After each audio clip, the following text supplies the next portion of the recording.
everybody to the afternoon session of the Lane County Board of County Commissioners meeting for April 21st, 2020.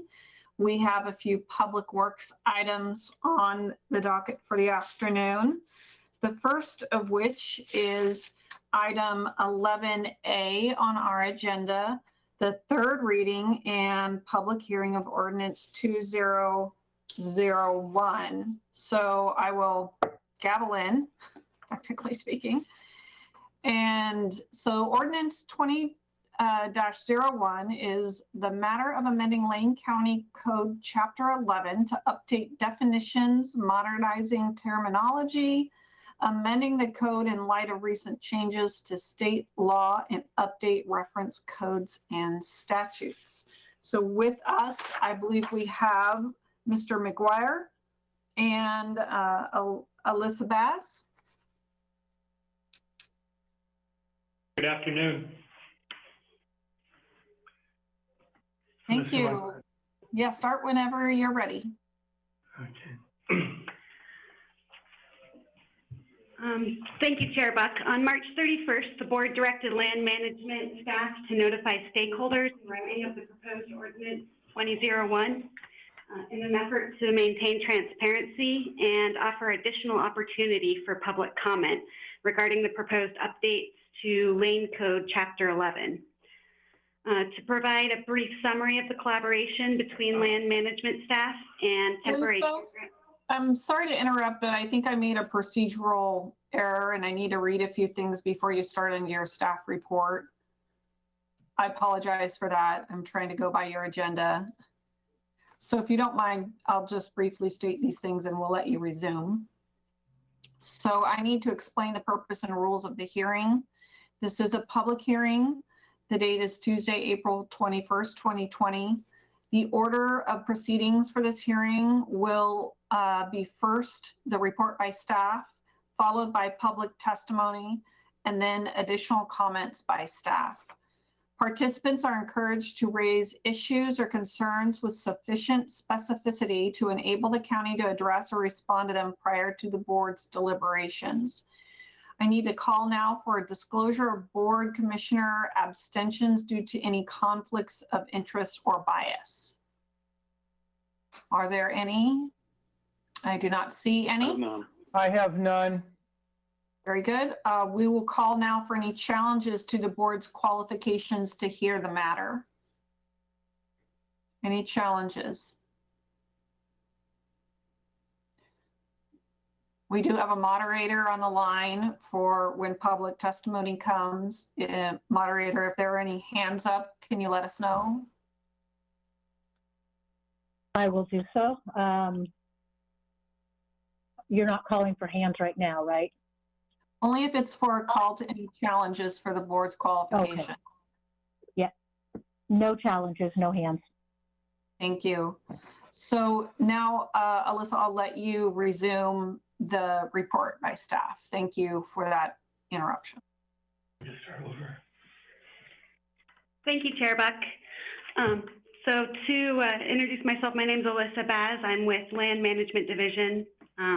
And on March 31st, the board directed land management staff to notify stakeholders in writing of the proposed ordinance 2001 in an effort to maintain transparency and offer additional opportunity for public comment regarding the proposed updates to Lane Code Chapter 11 in light of the COVID-19 crisis. So to provide a brief summary of the collaboration between land management staff and temporary campground stakeholders, I'll outline two meetings that have occurred this year. The first took place February 20th. Land management staff met with temporary campground hosts to discuss the process for determining temporary campground codes in differentiation from regular campground codes. A brief presentation was provided in which Lane County staff explained the obligation that counties have to regulate campgrounds.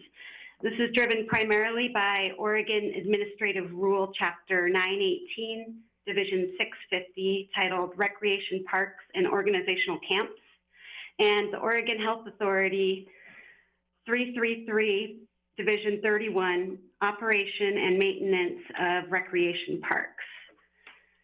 Current existing codes for campgrounds regulate water supply, sewage, liquid water disposal, camping, related facilities, signs. They have rules that are intended for campgrounds that would be difficult for temporary campgrounds to comply, given the limited scope. So, however, Oregon Administrative Rule 918-650-0065 gives the building official authority to establish reasonable conditions for temporary parks. We explained to the temporary campground hosts that this rule does not give the building official the authority to alter land use codes or diminish restrictions intended to preserve the life and safety of park users. So on April 1st, at the direction of the board, I mailed out a letter to stakeholders with links to the proposed code, and a meeting was requested by interested parties. On April 14th, staff met virtually with 6 temporary campground hosts, and I have a summary of that meeting that took place. Most of the parties were concerned about the limitation of having a single event over a 3-month summer season. The 90-day separation between events is from the ORS 197.015, exemptions from the definition of land use provision, and ORS 433, outdoor mass gathering provisions. These are not driven by the Lane Code. Stakeholders were informed that if this was to be revised, it would have to be taken to the state as proposed legislation. Another subject that was discussed was 2 parties expressed interest in the prospect of being grandfathered in under a previous regulatory cycle or clause for temporary campgrounds. However, non-conforming use regulations, more commonly referred to as grandfathering, are found at ORS 215.130. These allowances only apply to lawful use of building structure or land at the enactment or amendment of any zoning ordinance or regulation. By contrast, the proposed temporary campground rules are proposed as Chapter 11 building section of Lane Code under the exemption to land use application requirements for other outdoor gatherings.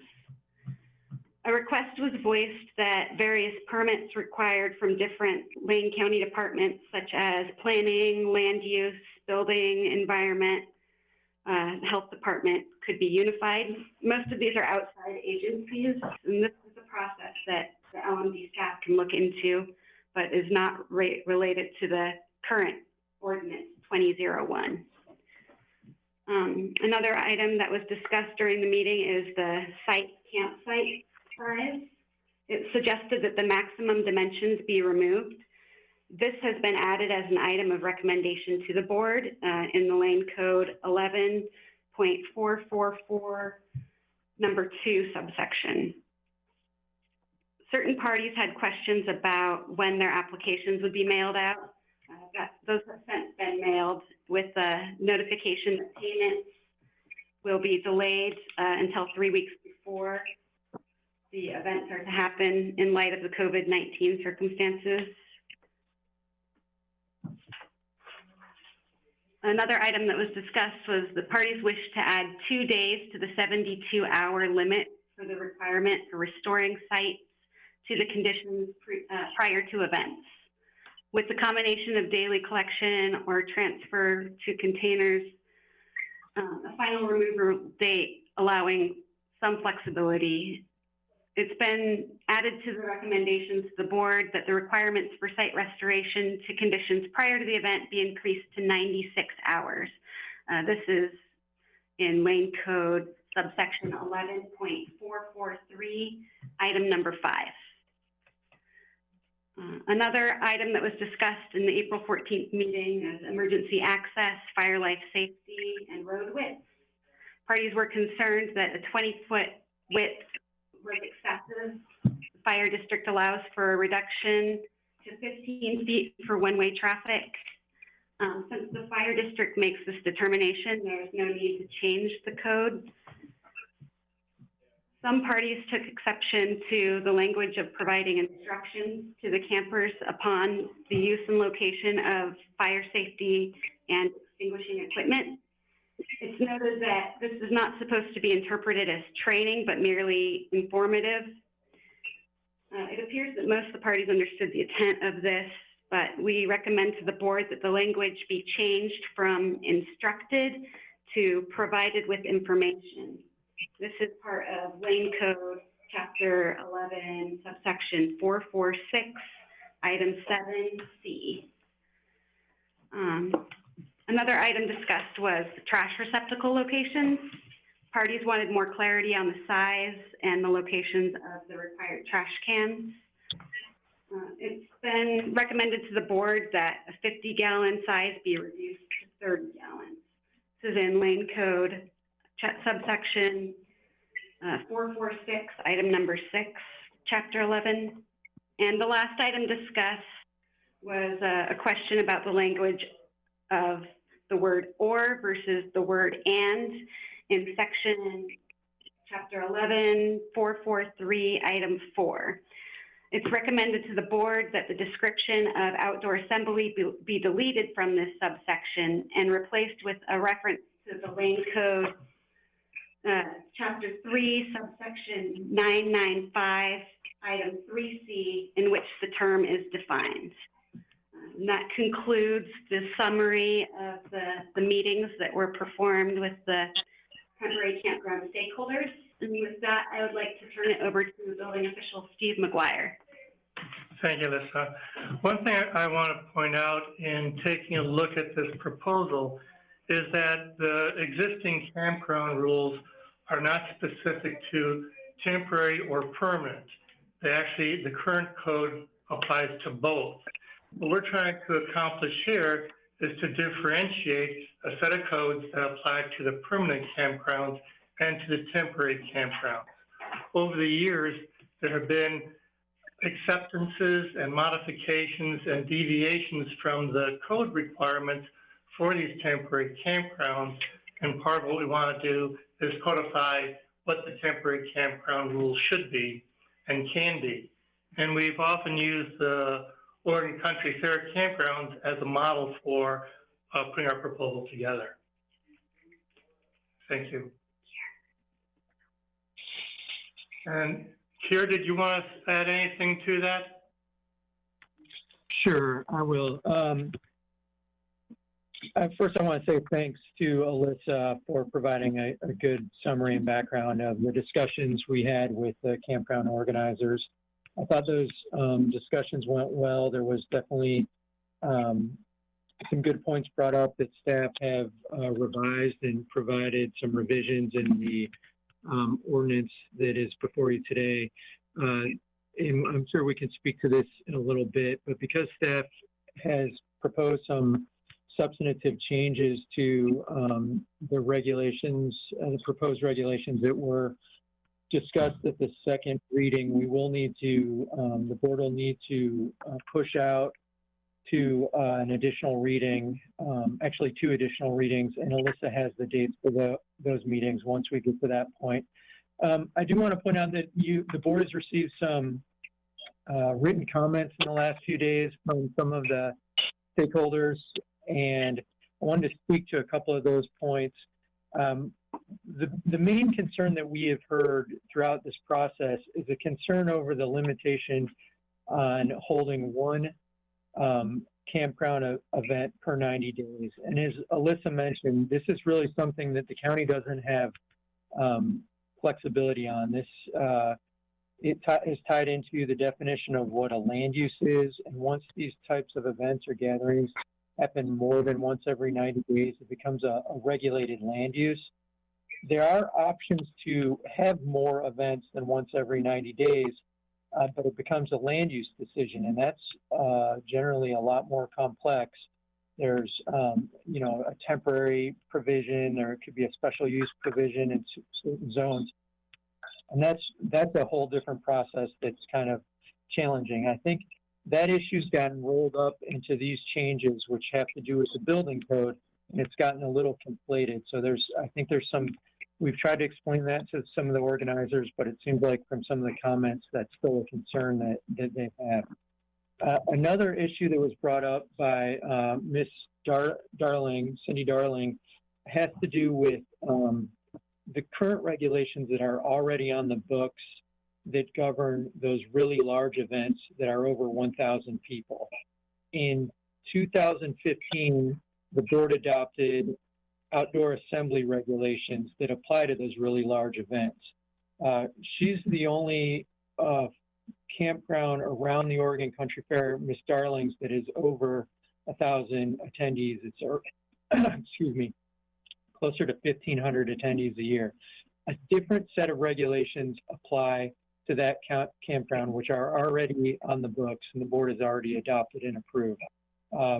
So she's also provided some comments. Again, I think that issue is getting rolled up into these temporary campground regulations, and it's actually a separate issue, and it's something that's already in existence. So I just want to point those two major issues out that we don't feel as staff we have a lot of flexibility to deal with right now. There was a third letter that came in. I think it was authored by Bob Russell, who runs a campground, and he has sections up the Mohawk Valley. He provided some comments, and others signed on to that, and he received duplicate comments from a number of folks. We've reviewed those comments with County Counsel, Andy Clark, the interim planning director, and myself. We've looked up the references he provided. We looked at the House bill, the language he cited. We're in a little bit of a loss as to how any of that is applicable to the proposal before the board today. He references some things around state mass gathering laws, and again, that's a separate issue and not really germane to this discussion. So I want to point that out. Again, the major impetus for the proposal before the board has to do with the fact that the State Building Codes Division has, sort of relinquished the ability or authority to regulate a number of critical facilities such as bridges and other non-occupied structures. Lane County is simply amending our building codes to ensure that we provide proper regulation of those types of structures. And as an aside, we added this language to codify a practice that's already in existence and to really provide more flexibility to temporary campground organizers so they don't have to go through the more onerous permanent campground regulations. I'll leave it there. We're happy to answer any questions. Thank you. Thank you. At this point, it's time to hear any public testimony. So if there are any people that have registered for this webinar and that would like to speak, hopefully you have navigated to a place where you can raise your virtual hand. And so please do so if you're interested in making some public comment. We will provide 5 minutes per person. And at this point, I'll turn it over to the moderator for public comment. Hello, everyone. At this time, I do see several attendees in the meeting. If you are here for testimony on ordinance number 2001, the Lane Code Chapter 11, please raise your hand at this time and I will call on you. My first person that I will call on is Cynthia Darling. I will start the timer and then I will backwards. I will unmute you and then I will start the timer. Ms. Darling, you may start speaking now. Good afternoon, County Commissioners. I wrote letters to each of you individually. I'm not sure if you received them or read them. I haven't heard back from anyone, but it gives some history of my campground, my family, my volunteer work, and my community. And I'm the oldest campground in Veneta, that operates during the Oregon Country Fair. I've always passed all of my inspections with flying colors.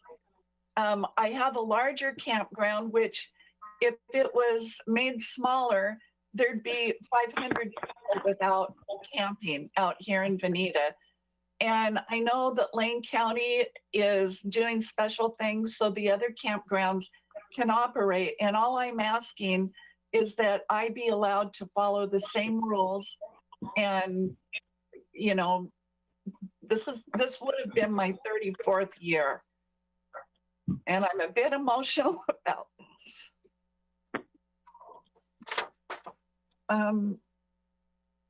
Yeah, I was in and I talked to Jay Bosevich summer before last, because I'd heard rumors that I wouldn't be getting my permit.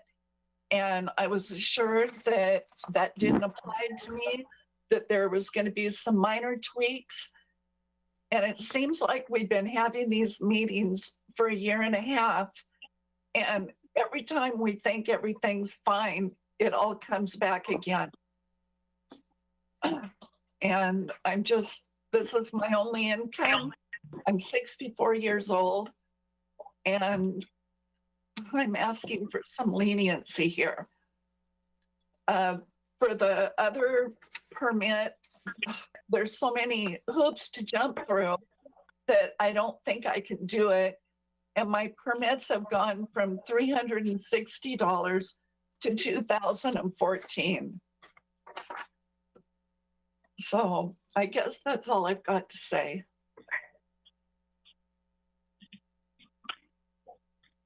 But I would ask if anyone hasn't read my letter that you would do so. Thank you for your public comment. The next person I see with their hand up is Kenneth Wallstrom. Mr. Wallstrom, please let me reset the timer and then I will unmute you and your time will begin.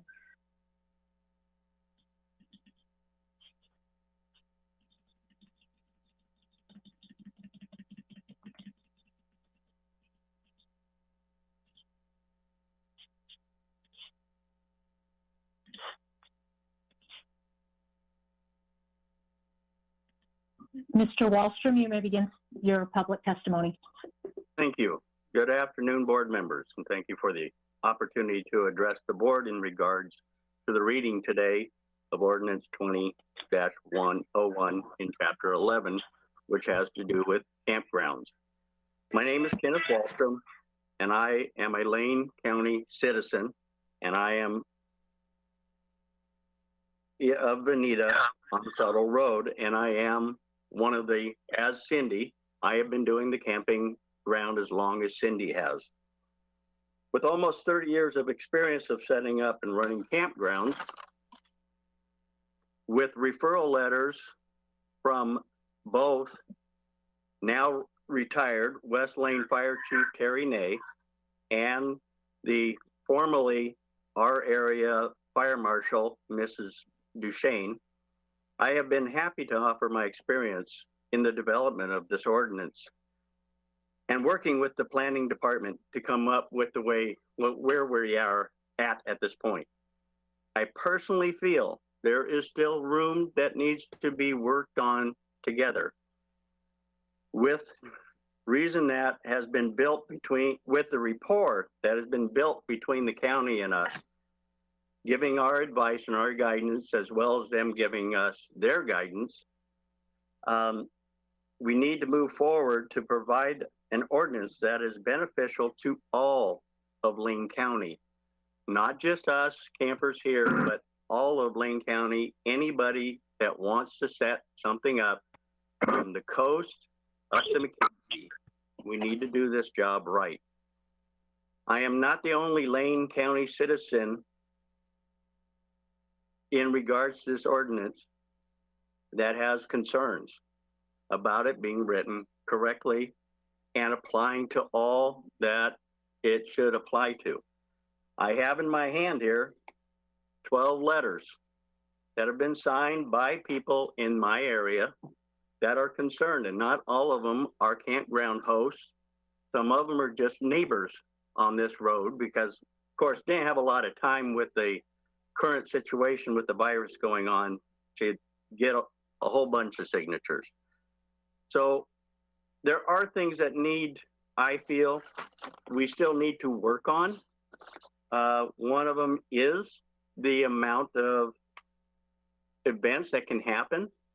I see that what's happening there is a state ordinance or state requirement of the 90-day thing is being applied to something that is a campground, not a mass gathering, not an assembly. It's not an outdoor assembly.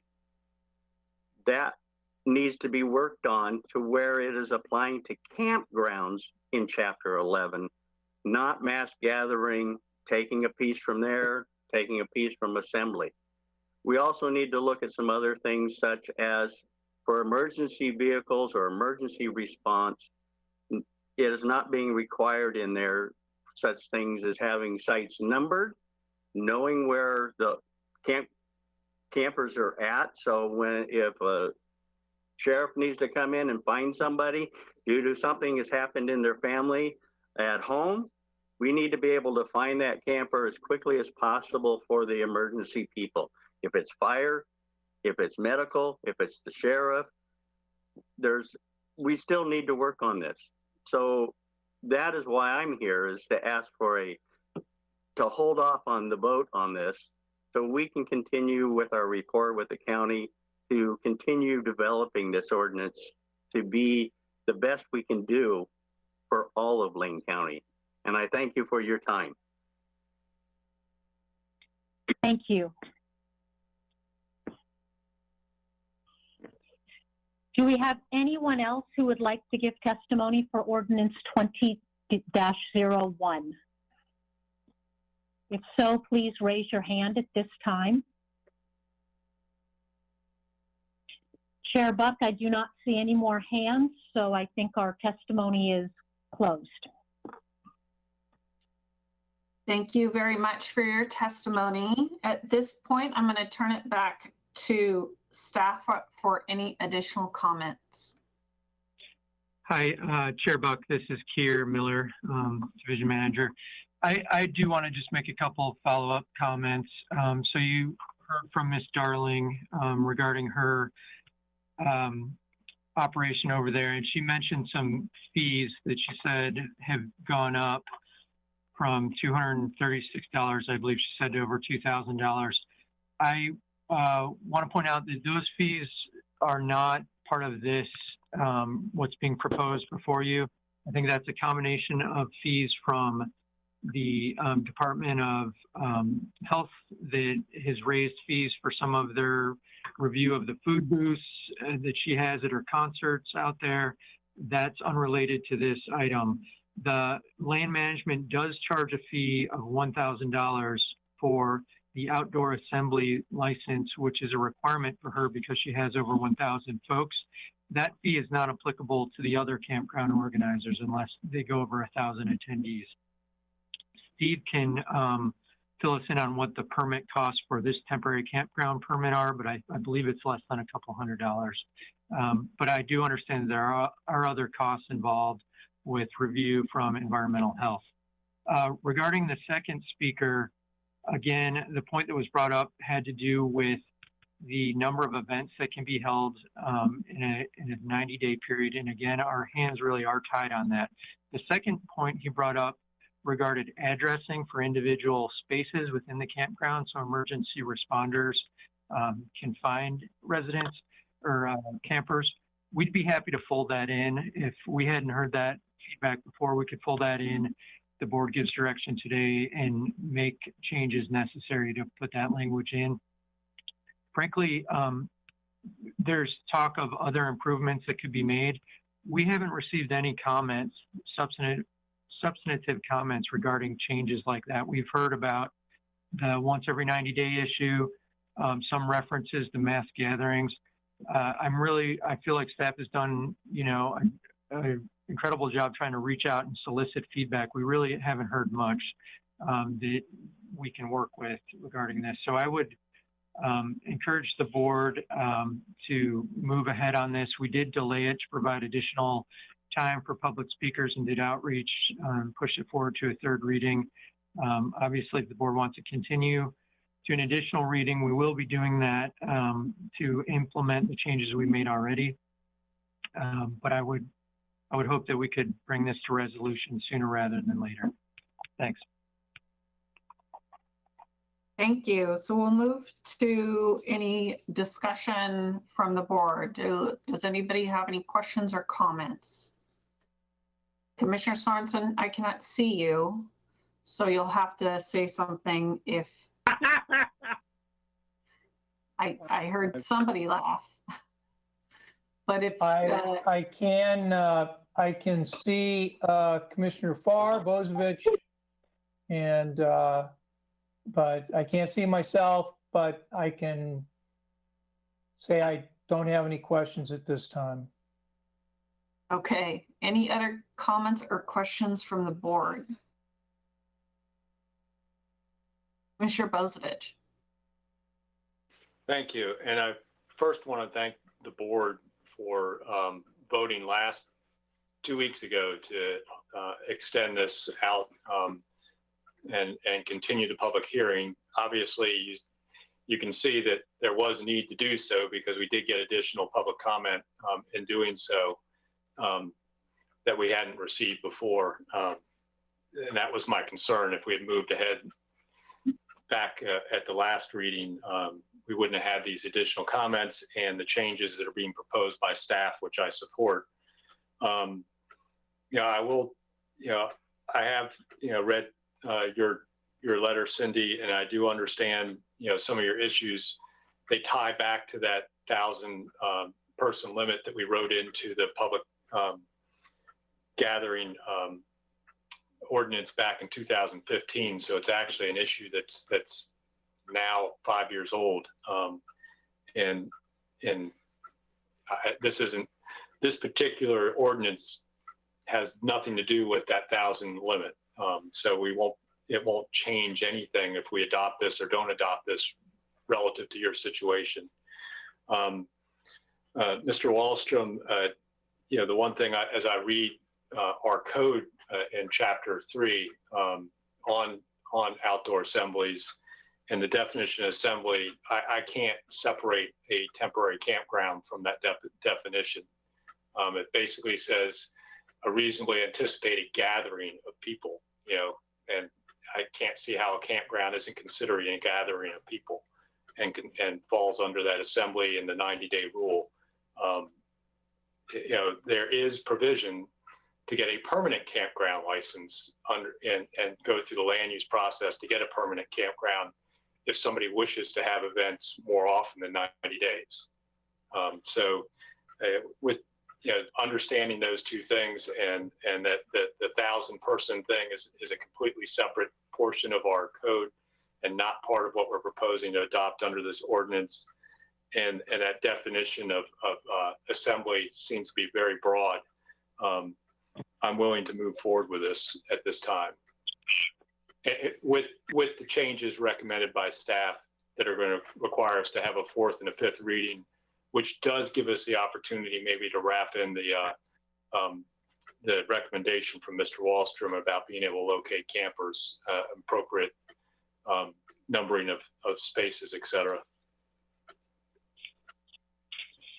Any other comments or questions from the board?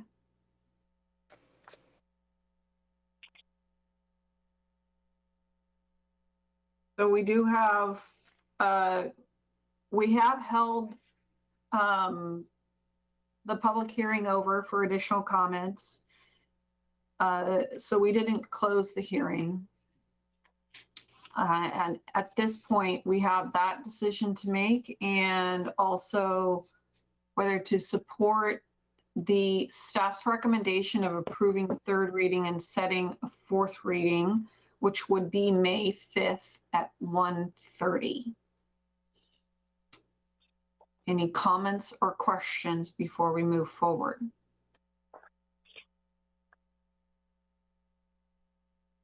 I'm not seeing any. Oh, Commissioner Bozievich. I was going to make a motion. If that's Please appropriate. do. So I'd like to move to close the public hearing and approve the third reading of ordinance 20-01, setting a fourth reading with staff's recommended changes. And if possible to wrap in the recommended changes that Mr. Wallstrom suggested for May 5th, 2020. Second. Okay, we have a motion on the floor from Commissioner Bozievich and second by Commissioner Burney. Any discussion?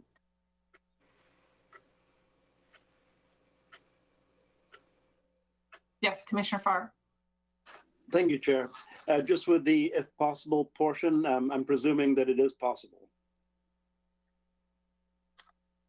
A response from Keir perhaps, and that he seemed to indicate that that was possible. That's correct. We can fold those revisions in.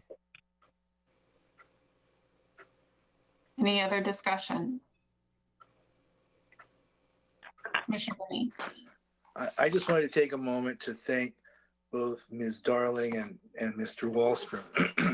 Through your letter, Ms. Darling, which I did read, I learned much more about this issue than I had learned, and I really appreciate your perspective. And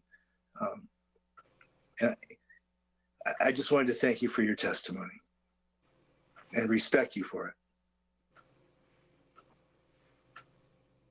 Any other comments or questions? And I'm not sure if I was muted before. I just want to make sure. I did say that we had a motion by Commissioner Bozievich, second by Commissioner Burney. If there's no other comments or questions, I'll call for a vote. All those in favor say aye. Aye. Aye. All those opposed say nay. Motion passes unanimously, and thank you for those that had public testimony on this item. So we'll gavel out on that one. We have one more Public Works item this afternoon. So I will gavel into this one. This is the, well, it's 11B on our agenda today. It's the second reading and public hearing ordinance 20-02 in the matter of amending the Lane County Code to adopt revised Federal Emergency Management Agency, FEMA, flood insurance rate maps, FIRM, along Lane County coastal areas and code amendments to the Lane Code 16.244 floodplain combining zone, rural comprehensive plan, and Lane Code 10.271 floodplain combining district, code amendment proposal regarding adding coastal high hazard area development regulations, and order 20-04-07-03 in the matter of amending Chapter 11 of the Lane Manual to adopt revised flood hazard data to include flood insurance rates, rate maps, and flood insurance study along the Lane County coastal areas. So with us, we have Deanna Wright, Associate Planner. And then before she starts in on her staff report, I just need to explain the purpose and rules of the hearing. This is a public hearing. The date is Tuesday, April 21st, 2020. The order of proceedings for this hearing will be first the report by staff, followed by public testimony, and then additional comments by staff. Participants are encouraged to raise issues or concerns with sufficient specificity to enable the county to address or respond to them prior to the board's deliberations. Now I'll call for any disclosure of board commissioners' abstentions due to any conflicts of interest. Do we have? I have none. Okay. Hearing none, we'll move to a call for any challenges to the board's qualifications to hear the matter. And moderator, if you see any hands raised, can you please let us know? I see no hands raised. Okay, we'll move forward with a report by staff.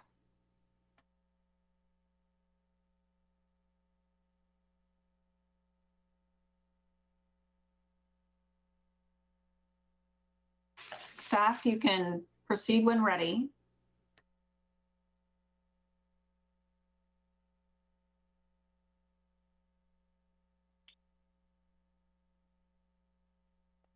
We are Good not hearing afternoon. anybody. Can you hear me now? Yes, thank you. This is Staff Deanna Wright. I'm trying to remote in with Diana to show you my screen from teleworking. Very good. We can see it now. Bear with me a minute.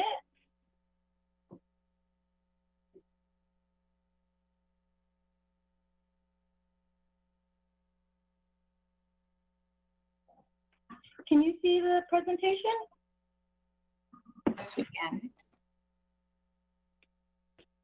Yes? Yes. Hello? Okay.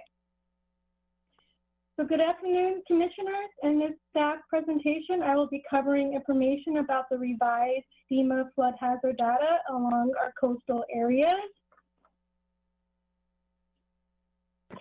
Lane County has been involved in this multi-year project with the team's partners for the adoption of the new coastal flood hazard data since 2012. Our partners include DOGAMI, FEMA, DLCD, STAR, and over this time, the groups have participated in numerous coordination meetings. I did want to point out there's a few floodplain projects going on right now in L&D, and I wanted to clarify the differences between the two. Planning staff Rachel Surswet is processing the board-directed floodplain code modernization project. That's a separate from this item, and it's proceeding with work sessions with the LCPC and continued public hearing on May 12th, 2020. And that item is more policy-driven. The item before you today is a separate legislative update to revise the Lane County coastal flood hazard data. So why do revisions? This project began as part of what's called FEMA's Risk Map project at the federal level. In Oregon, the coastal communities rose to the top as a priority for our state to revise the flood maps. Some of the new technology advances include LIDAR and new floodplain mapping guidelines with FEMA. The other reasons is that we haven't done a flood hazard update since 1999, and over time, the flood risks do change.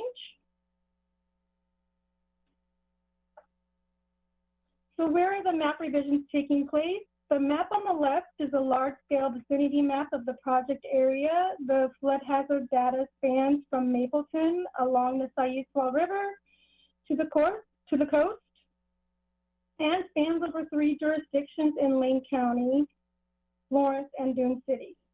And the image on the right here is the flood map panels where the map revisions are taking place. The scope of work for this project, I just wanted to note that Lane County staff did not perform any of the scope of work. And I wanted to highlight that aspect because these 5 things are really not in our skill set as planners. But as for hydrology, that was performed by the DOGAMI, FEMA, and STAR partners. Hydraulics entails the computer modeling for floodplain using HEC-RAS floodplain modeling program. And within the coastal area, that included 57 new transect surveys to serve the basis for the V zone or velocity zone creation. As for the coastal lakes, no hydraulic modeling was performed. It was just an overlay of the ordinary high water line based on interpretation of LIDAR and aerial photos.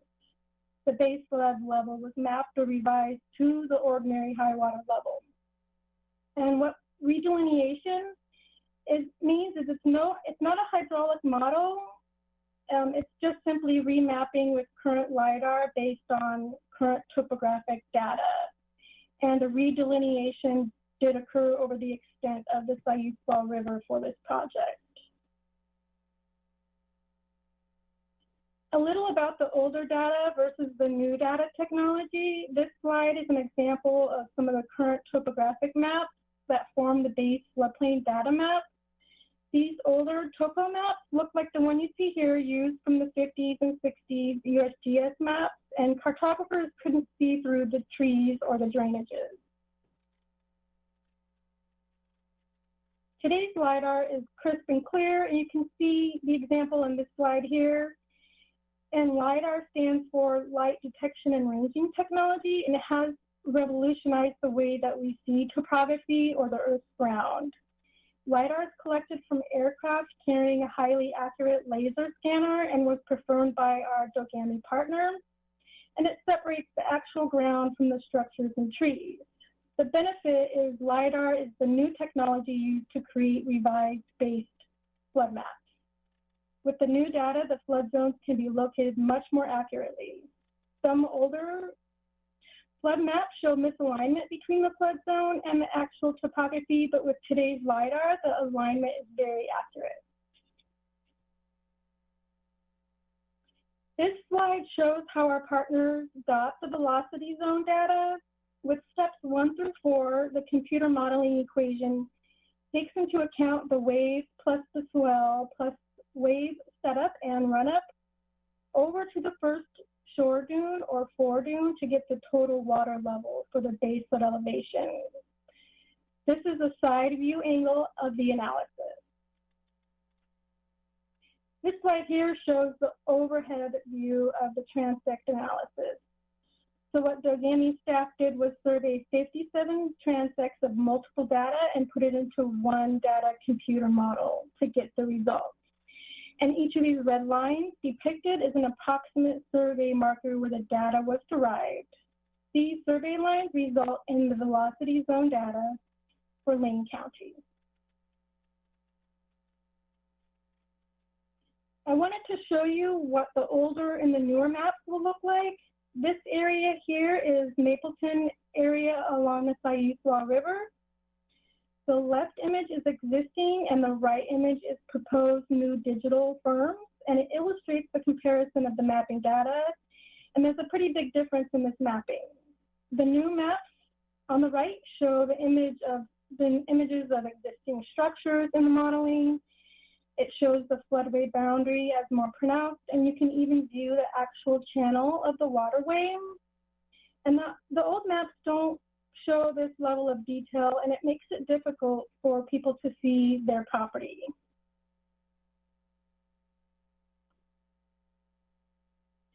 This slide here, I just wanted to illustrate some of the floodplain characteristics of a floodplain. So what we have is the flood fringe on each bank of the river, along with the floodway that makes up the floodplain.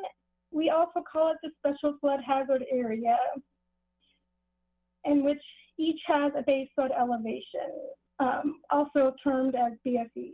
And the BFE is the water surface elevation during the 100-year flood event, or the 1% chance flood, which means there's a 1% chance in any given year that a 100-year event could occur. And the BFE is important because it's the level to which we regulate development, and it's the level to which flood insurance requirements are measured. And in the floodway, that's usually an area where you'll see debris and faster moving water during a flood, and it should be reserved for flow and remain free of development. Again, the VE zones stretch from the Siuslaw River across the county coastline. And the V zones are velocity zones with a wave run-up and overtopping. This map is one of the Florence area north of Heceta Road and Fort Bearings.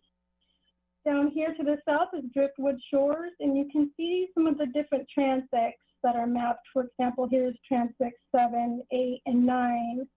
And then some of the VE zone elevations, so elevation 20, 23, and so forth.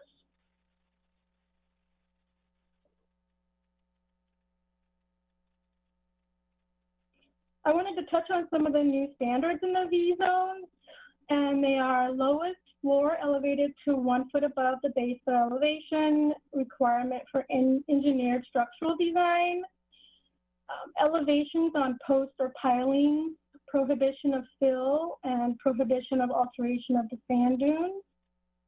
The new map adoption also includes adoption of new coastal high hazard regulations.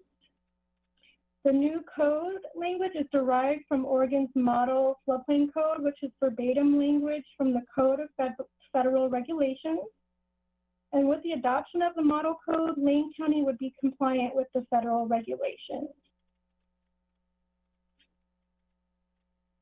So how's this adoption of the new maps affecting Lane County? Attachment 16 in your packet, which is on page 125, shows structural data statistics from FEMA. There's a new change of negative 3.4% for structures. So that means that more structures are proposed to be removed than added. As for acreage change, there's a slight increase in flood hazard data, or flood hazard areas of 0.45% in Lane County. Chair Buck, Yes. back to the previous slide, there may be a typo that makes a substantive difference in what it says. It says removed then added. Is that removed then added? More structures. The first bullet point, more structures are proposed to be removed then added. I think the gist of it is just to show the results that there's more structures that are going to be proposed to be removed from the special flood hazard area than added. So the word should be than and not then. Yes. That's correct. Okay, good, thank you. What it looks like is that they are going to be removed and then added back. So, No. okay, good. Okay, thank More you. will be removed. Yeah, Sorry I caught that weird little typo, but it's okay. So regarding the mapping revisions for this project, we created a FEMA coastal floodplain map update project website. And this is where anybody could go to see the maps, or where we directed folks to check to see if their map was changing. We also added 2 FEMA geo platform tools where folks could check out non-regulatory maps. So the flood map comparison tool is a slider tool where one could see a side-by-side analysis on the left, and the supplemental risk map viewer on the right indicates where changes are taking place. And we also posted all the preliminary firm panels to our website where folks could check those out as well. So for our timeline, again, Lane County's been a partner in this project since 2012, and the slide shows how we got to where we are today. FEMA's public process began in September 2018. Lane County staff mailed a bulletin, and the bulletin is on page 100 of your packet, and it promoted the public outreach event to about 1,700 property owners whose properties in the floodplain. FEMA did a presentation, and several partners had breakout tables at the Florence Event Center, where about 50 citizens attended. Then that started the federal timeline process. Locally, we held a Lane County Planning Commission hearing at the Florence Event Center on February 4th of this year, where about 20 citizens attended. And we sent out a separate ballot measure 56 notice to citizens prior to the LCPC hearing. And the planning commissioners did vote 5-0 to recommend approval of the proposal. In closure, the revised maps do become effective June 5th, 2020. If Lane County does not show proof of adoption, then the result could be sanctions as outlined on page 10 of the board staff report. This does conclude my staff report at this time. I'm available to answer questions now or during deliberations later, should you have any. Thank you. Thank you. At this point, we'll go to public testimony. We'll ask our moderator if there are any folks ready for public testimony on this subject. It looks like I possibly have one person. Heather Kent, are you wanting to participate in public testimony for this item? If so, please raise your hand. Actually, Heather Kent, I'm going to unmute you for 1 moment so you can respond. You are unmuted. Did you wish to give testimony on this item? Hang on a second. My speaker just unmuted for a minute. No, I unmuted you.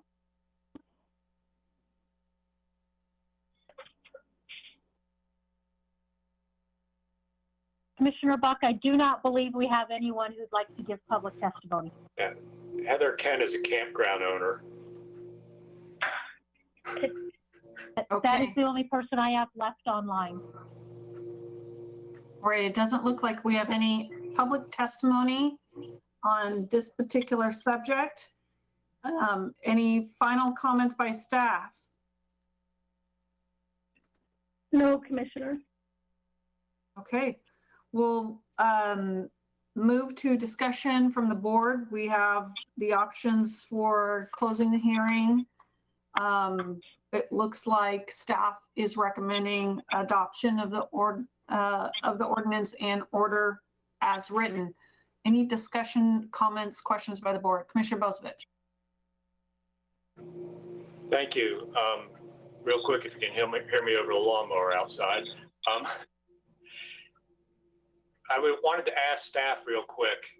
We're making these changes to our language to adhere to state law and the federal changes in their laws. Is any of it unique to Oregon as we're adopting to the state requirements, or does this reflect the national requirements that of updating with FEMA? Commissioner, this is more of a national. It doesn't have any special or uniqueness to Oregon. And as a matter of fact, it's being done along the Oregon coastal areas and different jurisdictions. For example, Tillamook County adopted these amendments a couple years ago. Great. That's what I thought. I just wanted to clarify that. There were some people that expressed some concern to me outside of this meeting that we were kind of backdooring in the FEMA BIOP, and I'm trying to explain to them this only applies to 100-year floodplain, not getting out to the 500-year like the BIOP did. So thanks for that clarification. You're welcome. Any other questions or comments by the board? Commissioner Farr. Just a side comment, and this is to Ms. Wright. You know, I really enjoy your presentations. They're intriguing, they're efficient, you get a great deal of information across, and I envy you your work. It must be very fascinating. Thank you. Thank you. Any other questions or comments? Well, seeing none, I would entertain a motion to approve our second reading, close the public hearing, and adopt the ordinance and order as written.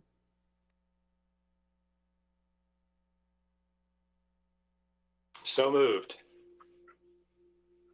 So seconded. Moved by Commissioner Bozievich, seconded by Commissioner Burney. Any discussion?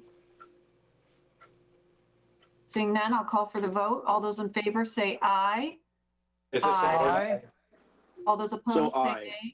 This is an ordinance. Don't we have to do that by roll call? We do a Oh, I roll think it's call, roll Chair, call, you're for right. this, so I can take the Very good. roll call. You ready? I got to figure out now who goes, because you're all sitting in different places. This is the first time we've done this virtually. I think what I'll do is I'm going to start with, okay, Commissioner Farr, Yes. Commissioner Bozievich, Yes. Commissioner Sorensen, Yes. Commissioner Burney, Yes. and Commissioner Buck. Aye. Those were 5 ayes. All right. Ordinance and order is adopted by unanimous vote. So I will gavel out of our 2 public hearings here. And we will move on to the next item of our regular agenda, which is item 12A, County Administration Announcements. Thank you, Chair. And we have a couple of items here. After these 2, we have staff that I believe are on the call. And if you just give me one moment, I'm going to pull up the items. I think 2 specific items we wanted to provide updates on. One is on our community benefits framework, and the other is on our Affordable Housing Action Plan. And so we have Judy Williams and Austin Ramirez here to talk about the Affordable Housing Action Plan, and then Mike Penwell and Jim Cheney to talk about community benefits. And I'm not sure, do you have a preference, Chair, on how you'd like to take that? Whoever's ready. Okay. Judy and Austin, are you on the call?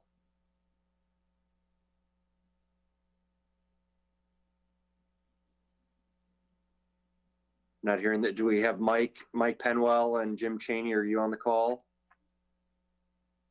Yes, I'm here. Mike here. Why don't we go, Mike, are you ready? Why don't we go ahead and jump into the community benefits item? Sure thing. Chair Buck, Commissioners, thank you. Glad I can see you. Wish you could see me, but this is the best we can do for now. So I'll try my best to not put you to sleep with my droning voice. Just a quick update on our efforts to include community benefits framework elements in that were identified in the strategic plan update into the execution of the county's capital projects. Our intention is to use two of our larger upcoming projects, the parole and probation remodel and the DDS office remodel, as pilot projects, since they're both over $5 million and therefore are already subject to the 1.5 for green technology requirement in state statute. The goal with this pilot program is to experiment with project delivery methods on these two projects to prioritize and promote the identified community benefit goals, to see what works and what doesn't prior to investing in the development of formal policies and procedures. Examples of project delivery methods, we're considering the CMGC format of project delivery, construction manager, general contractor, or pre-qualification of contractors prior to bidding. Both these methods would utilize an RFP process in which we can identify and communicate goals and objectives to the contracting community and then score proposals based on that criteria. Just as a reminder, the identified community benefits that were included in the strategic plan update are to prioritize design and construction that dedicates 1.5% of construction cost to renewable energy, prioritize minimal carbon emissions in new construction and retrofits, promote recruitment of local contractors and suppliers within the limitations imposed by ORS 279C, promote payment of living wages and provision of full family health benefits, promote diversity and equity in the workforce, and promote state or federally approved training and apprenticeship opportunities for workers on construction projects. I think we can all acknowledge that successful creation and implementation of a community benefits framework for county projects will require the creation of strategic partnerships. It will be important to engage stakeholders in the community, such as contractors, labor organizations, BOLI, LCC, even the local high schools, to see what resources and opportunities may be out there in the community. Part of this is the county educating stakeholders and communicating goals and what we're trying to accomplish. And I think part of it is us listening to what's important to the people who stand to benefit from these actions, or will have a role in implementing programs such as training and apprenticeship programs. We will also need to identify what data to collect in order to assess our relative success or failure, so we can engage in continuous process improvement as we move forward with the goal of eventually codifying more formal policies and procedures.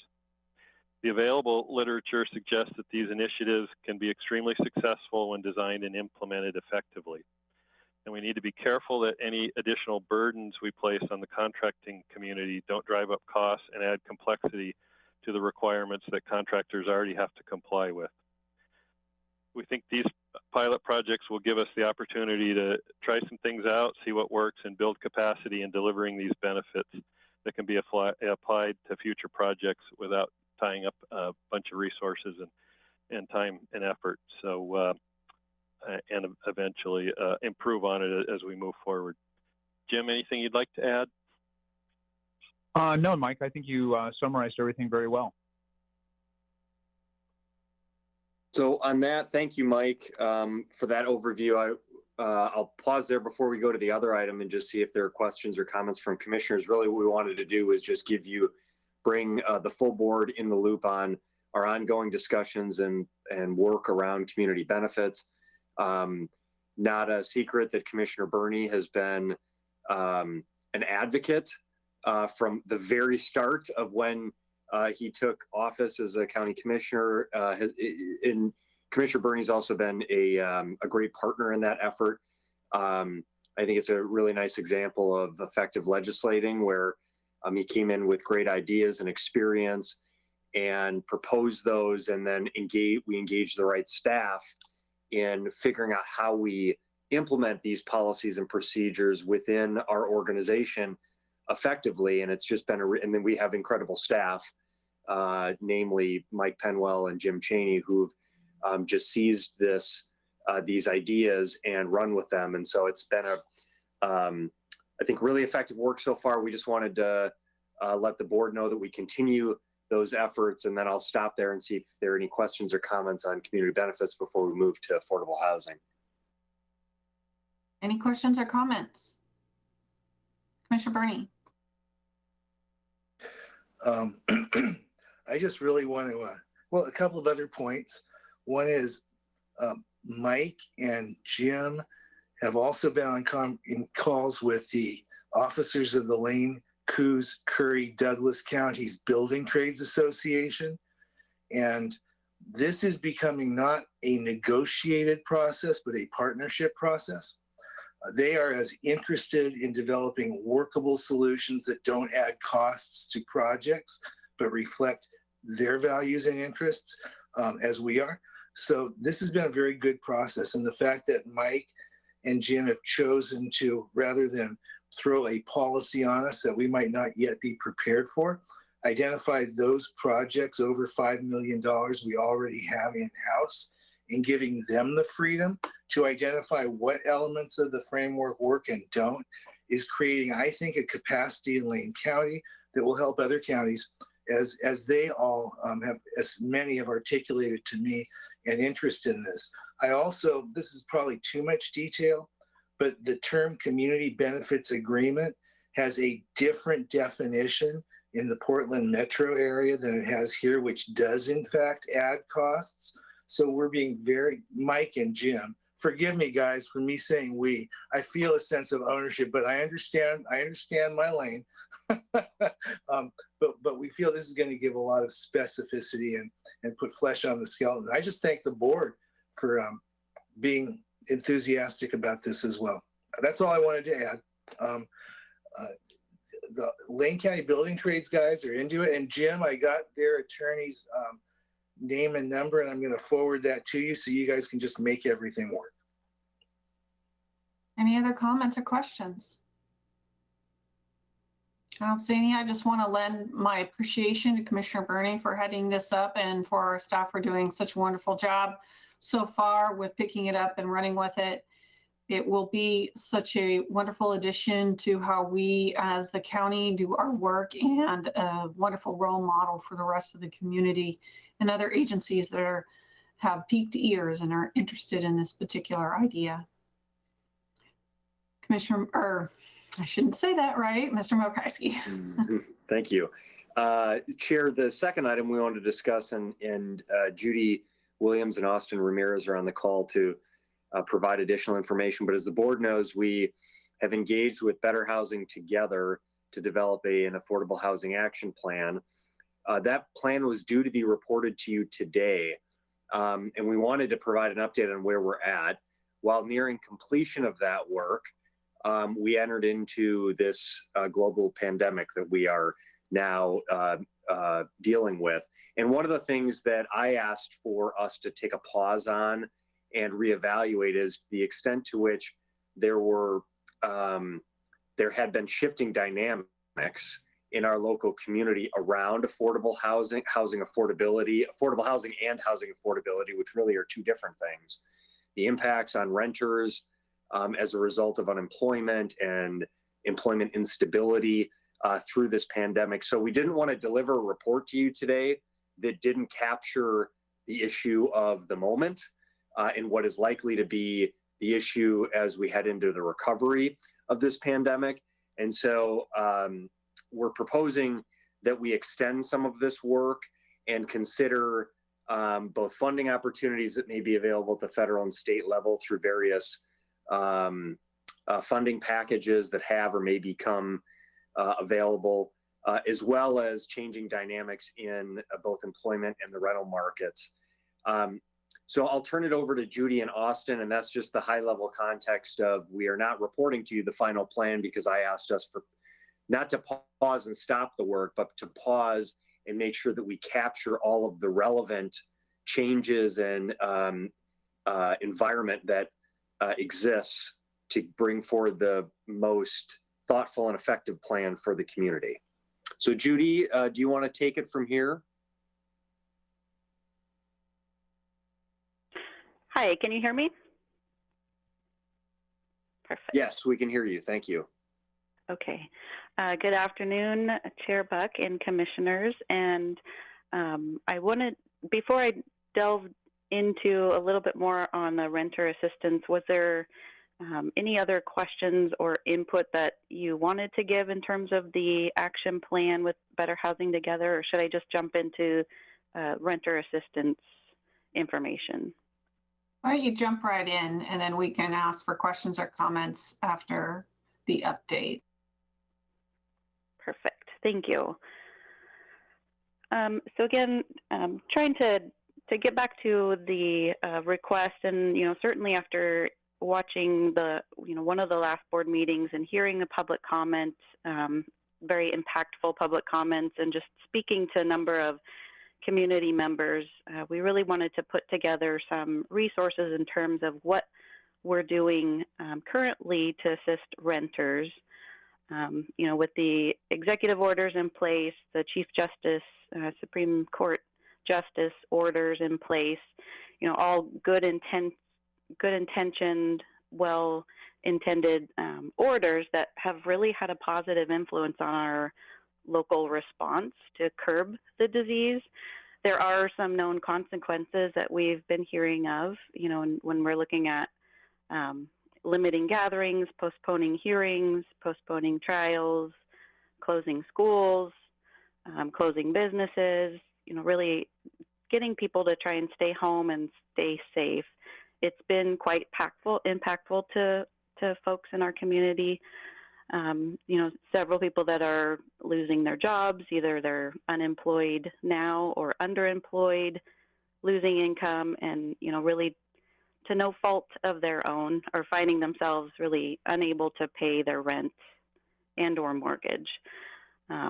So my intent was to try and focus on the rental piece. I did take a few moments to pull together some information also for homeowners, as we've been hearing from the public, as well as there's a need there too. So I also did reach out. It was recommended, I believe, Chair Buck, to speak with John Van Landingham, and he has been, I just want to say, he's been a great resource, very responsive, and has been super helpful to help pull together pieces that I didn't understand about eviction processes and therefore. So he's been a great resource.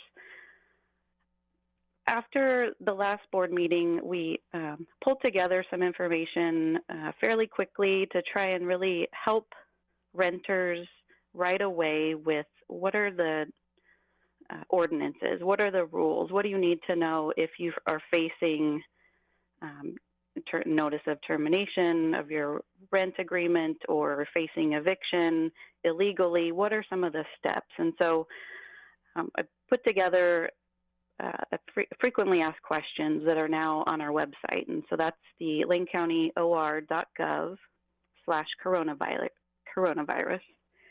And there's a page just specifically for eviction moratorium information. And it's also translated into Spanish as well. So we've put together basic information that really summarizes the executive orders. And there's an additional video, which is a very great 2-minute, quick, to-the-point video, English and Spanish, available to walking through what are your rights as a tenant. And so that's been a great resource.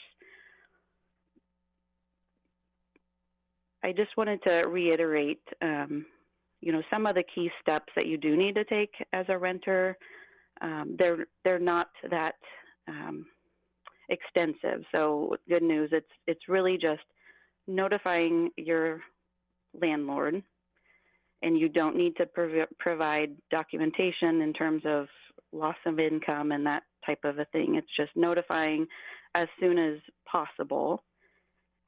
And if there's something in writing, do keep a copy of that as well. And we do have sample letters, again, on the website that would help anybody communicate that with their landlord. And then another piece of advice is to really just pay as much of the rent as you can and that you're able to, knowing that rent is still due. June 30th is when the executive order is ending, so rent will still be owing after that.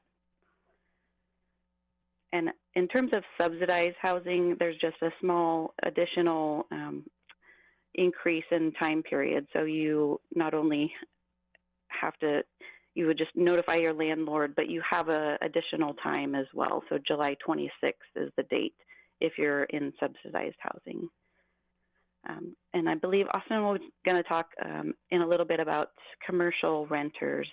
The main difference being in just there's a requirement for commercial renters to have that documentation that the non-payment is really caused by the pandemic, and that has to be within the 30 days of the rent due date. There's a lot of information and a lot of we were hoping to pull together for this report, but it's looking like we may need additional time, and I think the plan is to come back in 2 to 3 weeks, hopefully more like 2, with Steve Manella and others to dive a little bit further into the CARES Act in terms of direct assistance. We're still just finalizing all of the information, trying to get more specific in terms of state and federal funding assistance. But we do have a number of resources, and I won't go into too much depth here, but I'm summarizing an outline that should be ready soon that I will run through our Emergency Operations Center, and then hoping to post this information on the website as well, as I've have a number of links that take people directly to websites with the idea of just trying to help people find one resource, as there's so much information out there. Where can you go to find out information about something specific? And so my intent is that that's helpful. As you can imagine, as anybody in a situation that's lost their job or underemployed, it's hard enough to just deal with the day-to-day things, let alone trying to find all of the information that you need. One final piece for renter assistance before I move into homeowners, just briefly, is Fannie Mae has a disaster response network. And so one of the aspects, if somebody's living in a property that is financed by Fannie Mae, there's a number of resources available to the renters themselves. And so that link would be available on the website, which is providing assistance, helping with an action plan, financial coaching, budgeting, etc. Briefly on homeowner information, and again, just heard some very impactful statements and hearing from community members, and I just wanted to take a quick moment to focus on homeowners as well. So a number of resources available if somebody's finding that they're unable to pay for mortgage payments. Through the CARES Act, there's a mortgage forbearance program. So borrowers with a government-backed mortgage, so Fannie Mae, Freddie Mac, HUD, or a VA loan, can request a couple of sessions of forbearance, totaling up to 360 days of helping to hold off on some of the mortgage payments without any late fees or penalties. Again, not knowing that there's still going to be payment needed at the end of that. There's also foreclosure protection through the CARES Act for homeowners for 60 days. And basically just, you know, in talking to a few people that have reached out, just knowing that you can contact your mortgage service and ask them for assistance. So I have links to how do you determine who your mortgage company is if you don't know that. Most know that. But how do you look it up to see, is it one of those federally backed, or is it a Fannie Mae or a Freddie Mac loan? You can easily look that up with a tool that's available to just try and determine what resources are available to you and what are the steps. It's mainly just starting that line of communication to the provider, and then fully understanding what any terms of repayment might be, and to get that in writing as well. And then finally, I just wanted to talk about a couple of other resources, and then I will turn it over to Austin. And again, the idea is to have this posted on the website shortly. There's a number of other resources that are available to renters and homeowners that have to do with, you know, if you find yourself needing additional resources, 211 is a great resource. Another piece that the federal government has weighed in on is some penalty waivers for 401k plans. So really trying to give help to, if you feel like you need to withdraw from a plan, there's less consequences than normal in order to do that. There's also the COVID-19 relief checks that many either may have already in their banks or might be getting that soon. That's the $1,200 per person per individual, or if filing, you know, jointly additional resources.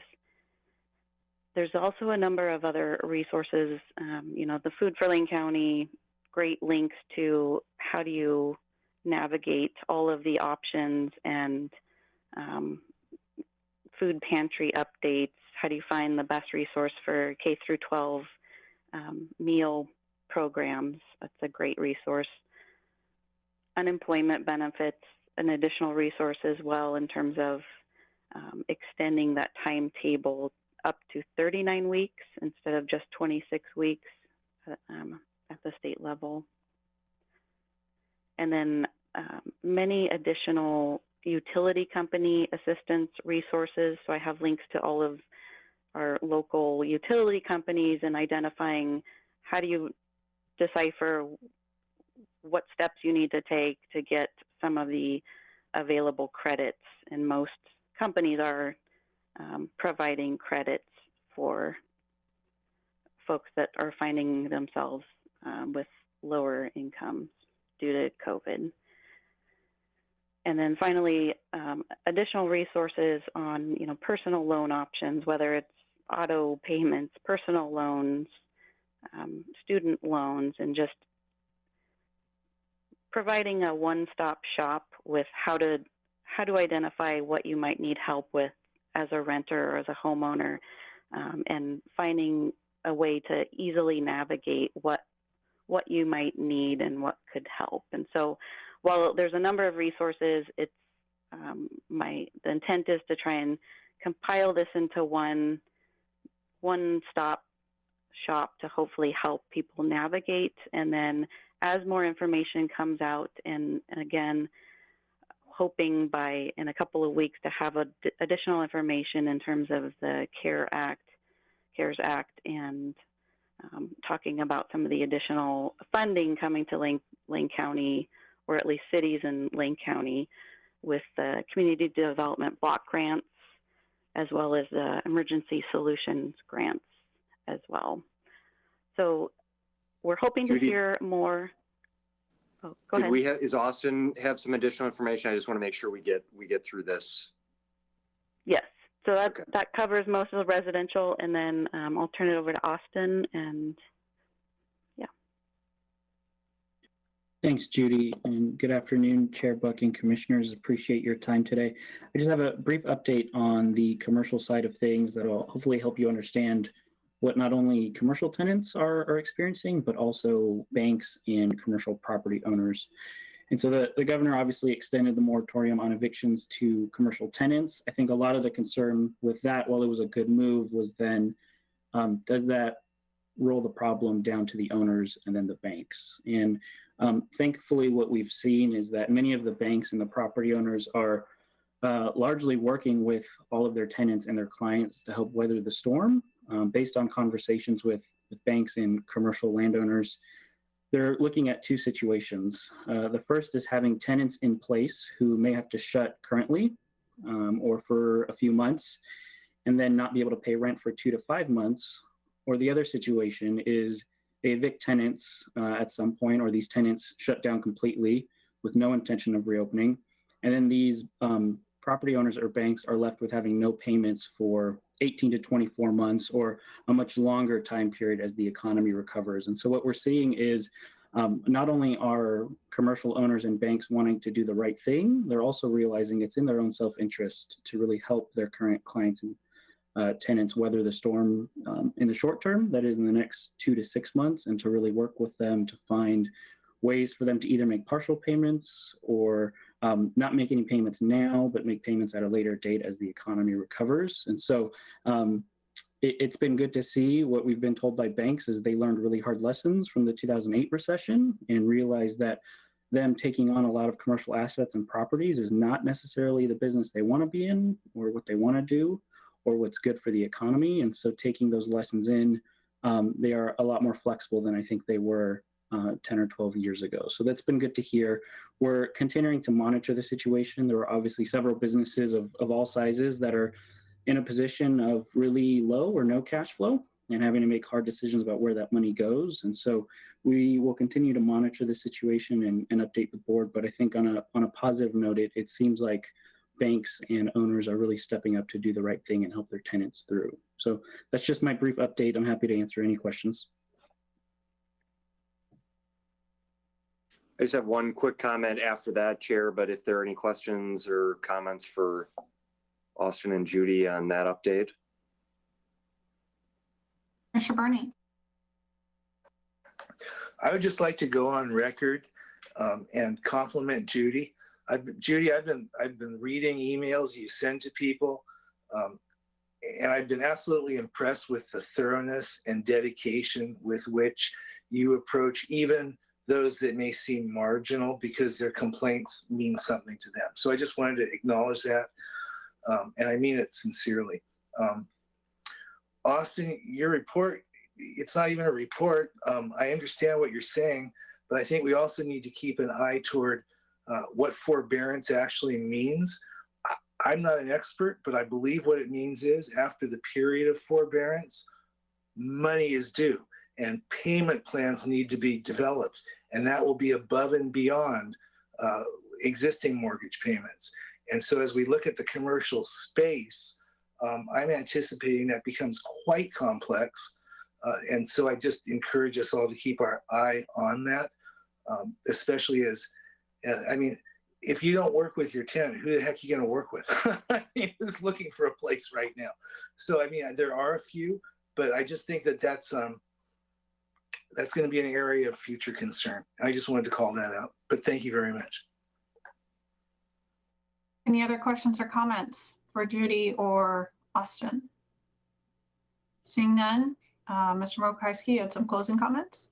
Yeah, and I just, I'll second what Commissioner Berney said in regards to the staff doing a great job here. We, if you look out my office window, you'll see really no one in their office. It's not because they're not on site doing work. It's because they've all been dedicated to the Emergency Operations Center. So Judy and Austin and Devin, Jeff Kincaid, Mo, and many others are doing this emergency response, both in terms of the communications, the public health piece, and the recovery pieces. The last thing I just want to make a note of, and I won't get into detail on this now, Chair, but the governors, we're doing daily meetings at every day at noon with our executive leadership team, in the county. We meet every day at noon to talk about updates and where we're at. And our focus is really organizational management of our workforce and this event. So the internal operations. Today we had a presentation from Sarah Means, who's the governor's regional solutions coordinator, and she talked about the governor's proposed plan that came out yesterday. It is called, I think it's called Reopen Oregon, a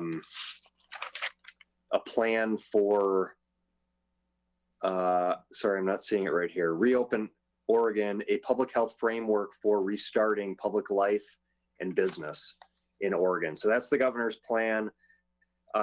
It was a good update, and there basically are 3 phases that the governor is proposing. Phase 1, we are not at yet, but there are a number of criteria that have been established around symptoms. We need to see declining symptoms, declining cases, and then ensure hospital capacity for a period of time. And once we hit that period of time, then we can roll into phase 1, which will be some loosening of some of these physical separation protocols. We still will maintain the physical distancing. We'll allow groups of no more than 10 people to gather together. There will be minimal, non-essential on-site work and continuing as much remote work as possible. That'll happen for 14 days. And if the numbers remain, the criteria remains stable, then after that 14 days, we'll move into phase 2, which will be further opening of restaurants and some larger gatherings. And then after 14 days, if all the criteria are met, then we can move into phase 3, which is a larger gathering. So no dates were set, but this is sort of the basic framework that the governor has put out. What we are doing in Lane County is we've established a coordinated reentry task force. And so we are taking, I see Commissioner Sorensen has his hand up for a question. We're taking the governor's guidance that has been put out here, and we have a staff team of our leaders from various parts of the organization that are going to be developing a plan for Lane County. So what does reentry and return to work, on-site work look like? And changes, Commissioner Farr brought up restaurant inspections is one area that we've sort of diverted the way that staff for the time being.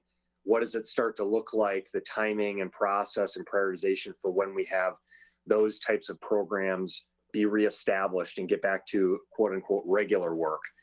So I just wanted to share that with the board without a lot of detail right now. We're sending out daily emails to our employees, and in our message tomorrow, we will provide more information and detail around our assessment of the governor's framework, as well as our planning process that we're going to go through to develop that. What I've told our workforce is we should not expect significant changes in the way we're currently operating prior to Memorial Day.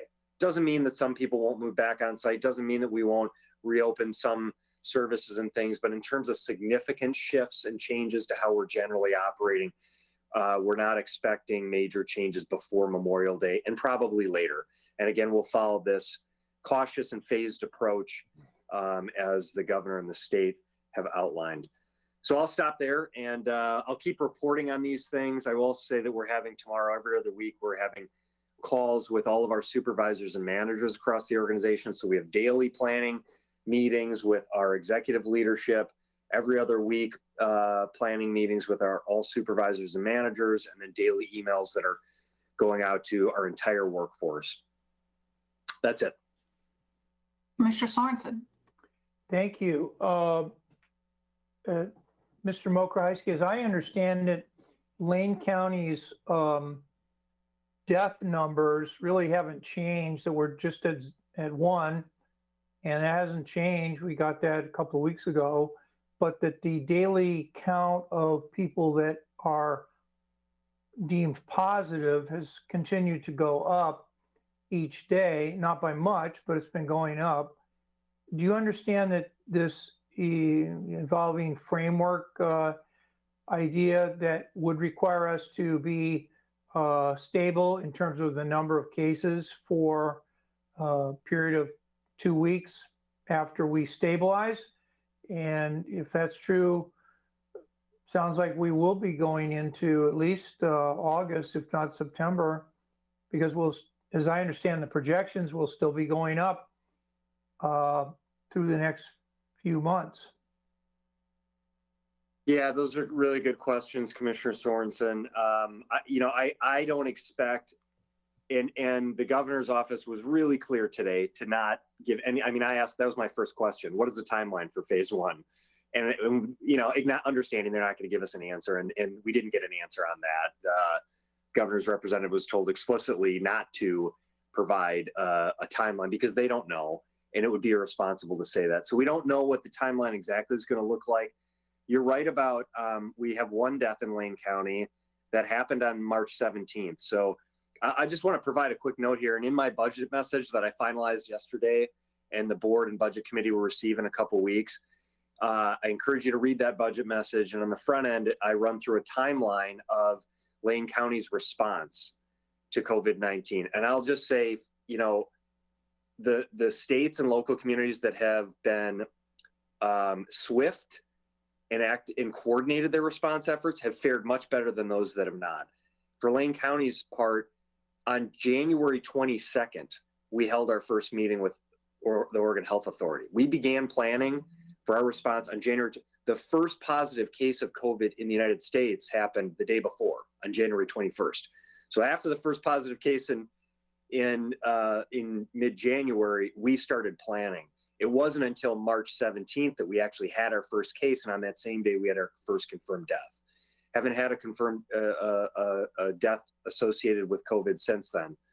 We now have 48 positive cases. It's remained relatively stable. You actually see the number of hospitalizations going down. The number of people that are sick at home is sort of stable. So, the number has ticked up a little bit, but it's sort of gone. It's really remained pretty stable. So I think we're going to be we're a few weeks out from considering entering into phase one of the governor's plan, where we're relaxing things. A couple weeks out puts us into early May, and that's where we thought kind of the peak would be in early May. And then I think we're going to want to monitor that for a period of time. And, I would anticipate sometime mid to late May, we may be potentially entering into that phase one type scenario. And then the question about, I think we're obviously going to have to follow public health guidance on this, federal, state, and local public health guidance. And then the testing protocol and the ability to identify and isolate where there are positive cases, that's really the key to the further reopening, that we're going to have to continue some of these physical distancing things as long as possible. Commissioner Bozievich brought up earlier rural Lane County, and the governor does address that in the recommendations, that there are certain parts of the state that we know are more hotspots versus others. And so it shouldn't be a one size fits all type approach. So all of this information we're digesting, and we'll come up with really thoughtful plans and we'll report back to the board on what that looks like. I'll also say that we're beginning conversations with what community response needs to look like, community recovery and rebuilding, and my budget message addresses that in part.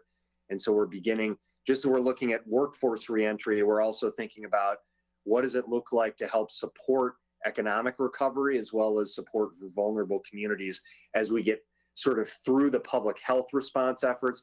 How are we helping to recover and rebuild our local economy, housing, rental supports, those kind of things.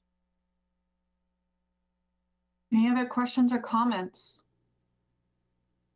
I'll just add that we were going to bring this, opening up Oregon item back to the board the first week of May, since the state hasn't necessarily finalized all portions of the response. But we will be seeing this on an upcoming agenda item in probably about 2 weeks from now. Commissioner Farr, did I see your hand up? Thank you, Chair Buck. I just wanted to point out something that Judy alluded to or mentioned earlier, and that is that Lane County's website contains a wealth of very frequently updated information surrounding many elements, many facets of the COVID-19 situation. So if people don't know about that, that is a great place to get answers the questions, even the questions that some of us here are asking. Thanks. And there's also a lot of money left in the CARES Act that we haven't figured out how to get our hands on yet. I mean, there's money for housing tenant-based rental assistance and homeless assistance grants. And so we know that our staff is still looking and scouring and trying to determine, you know, every way in which we can assist our community. And so that, I hope, will be upcoming in future meetings as well. So we'll move on to Commissioners' business. Are there any announcements?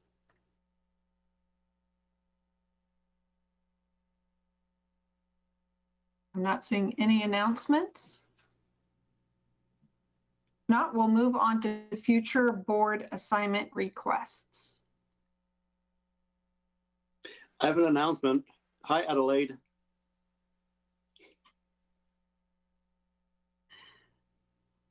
All right, future board requests, Commissioner Bozievich. Thank you. I just wanted to check. I thought we had a agenda team request, and I'm not sure if this is on this. If it's not one, I'd like to try and make sure it stays on our radar. The non-conforming use extensions that we talked about relative to the country fair and some of the other non-conforming uses around the county that may not get to use their use in the 12-month period that is in county code. Is that still on the agenda team request list? Haven't seen that list in a while, so. It is on our assignments list and we haven't yet seen it come back. So we clearly are having some delays with our assignments because of the COVID thing, but it is on there and it remains on there until we return with the item. Excellent. I just wanted to check on that. Thank you. Commissioner Sorensen. Thank you. On that last point, I can add that I did inquire from Mr. Miller. Seems like the days are running together. Thursday, Friday, or Monday. I inquired about the scheduling of that, and he said that he anticipated it coming back in June. Very good. On future board assignment and requests, was there anything that you needed any clarification on, Mr. Mokrzycki? We did have that discussion earlier this morning regarding a potential ordinance and or charter amendment regarding redistricting. I just want to make sure that was clear enough for everybody. I don't know if Steve Dingle is on the call. Steve, are you there?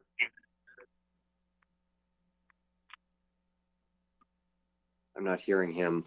The notes that I had were an outline for public input through 2020, the release of a draft ordinance or charter amendment in early 2021, and for that to include, you know, the sort of public engagement process moving forward. So that was basically what I heard. I had to step out for part of the conversation. So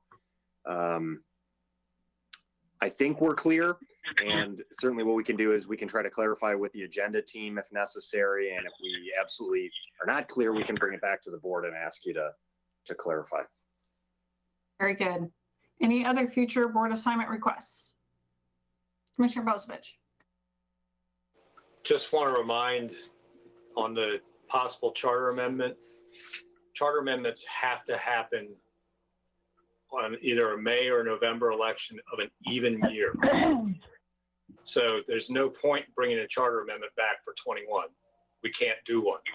It has to be for either the fall of 20 or not at all when it comes to redistricting. Good point. So there is a decision point that needs to be made regarding whether we do an ordinance or a charter amendment.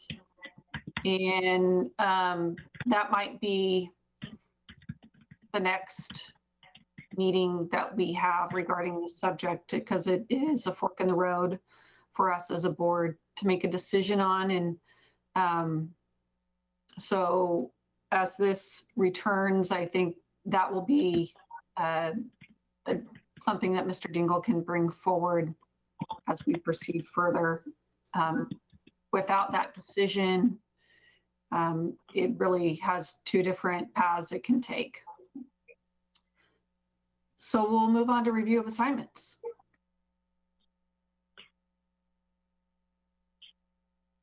Or that could So have I been our review. I think, yeah, I sort of thought that was the review. I'm not sure how effective that was for Diana, but that's what I have. So if it's not, then we'll just have to bring it to agenda team for additional clarification. Very good. So I don't see any executive session for today. Is there any final emergency business that we need to take care of today? Don't see any. Any other business that we need to be addressing today?